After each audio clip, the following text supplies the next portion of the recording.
Sprint car racing. No matter how you look at it, the racing and the speeds, it all seems to somehow defy the laws of physics. But yet, the drivers, while they're superheroes in their own right, they're still only human. So what is it about a sprint car? What's on the inside that counts? It's time for a bit of Sprint Car 101. We'll start things off with the chassis. This here is a pretty common sprint car chassis for Andrew Priolo's car. The chrome Wally construction in these tubes makes sure they are nice and thin because it's stronger than a regular mild steel tubing, so you can build a stiffer, lighter race car frame. There's better resilience in crashes and more usable in racing. This is how they come in before we turn them into complete race cars, and this example is an 8740, so it's designed for an 87-inch wheelbase and then 40 inches from the motor plate to the center of the rear axle. It's also known as a raised rail, so when we look down here from the front of the car, we can see the left-hand side of the chassis is lifted up by 1 inch compared to the right-hand side. So it's not perfectly symmetrical on the actual side plates. This allows for when the car is in a winged down condition, the chassis doesn't grab the ground as much and doesn't rub on that racetrack. Back over to a complete race car now. Let's talk about steering and suspension. Of course, power steering driven by the engine right here at the driver. The steering connected to the side of the car. You can't run a steering column straight through the middle of a 410 cubic inch engine. So your pitman arm runs down the left-hand side of the car to your main steering linkage that runs across the solid front axle. It's just one piece that runs straight across to the other side of the car with a drag link that runs through the middle that actuates the left and the right tire to keep everything pointed the right direction. Talking about suspension and up the front, it's a very simple construction. We call it torsion bar suspension. The torsion bars are mounted to the chassis through this long torsion arm that rests just simply on top of the front axle. The weight of the car will push this up and it twists the torsion bar and away you go. Shocks mounted from the chassis to the lower side of the front axle.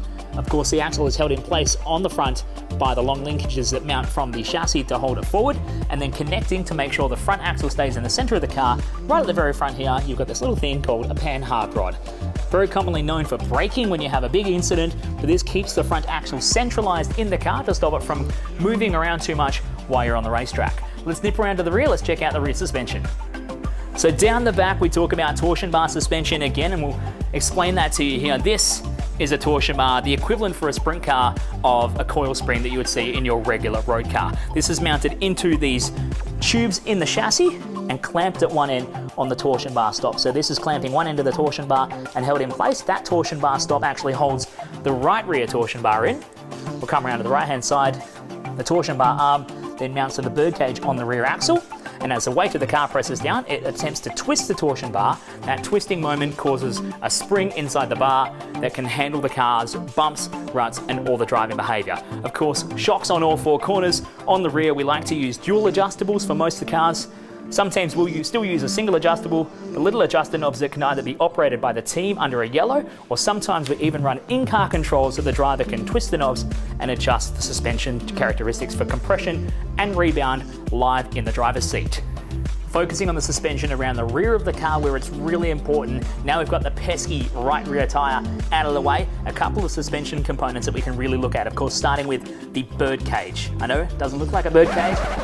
Fussy, fussy, fussy, you do Martha Graham, Martha Graham, Martha Graham. This is what's used to hold the rear axle to the suspension of the car. Of course, the torsion bar arm mounts to the bottom of the bird cage, radius rod mounts to the top, and the shock that comes from the chassis mounts to the torsion bar arm to support the car and slow down that fast-moving suspension speed while driving around the racetrack. Of course, with all this horsepower in such a light race car getting around such a small racetrack, you have to stop, you have to slow things down every once in a while. Sprint cars use a very unique braking system. A simple single caliper and single rotor mounted to the live rear axle on the rear. This is a massive titanium brake rotor and a 4-pot caliper to slow things down on the rear axle. Of course, without the use of a differential, we only need one caliper for the entirety of the rear end.